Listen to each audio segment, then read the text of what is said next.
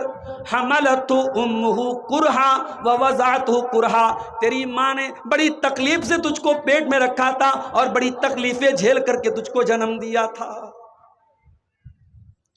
3 تکلیفیں ایسی ہیں جو ماں اٹھاتی ہے: پیٹ میں رکھنے کی تکلیف، جنم دینے کی تکلیف، اور 9 مہینے تک دودھ پلانے کی تکلیف.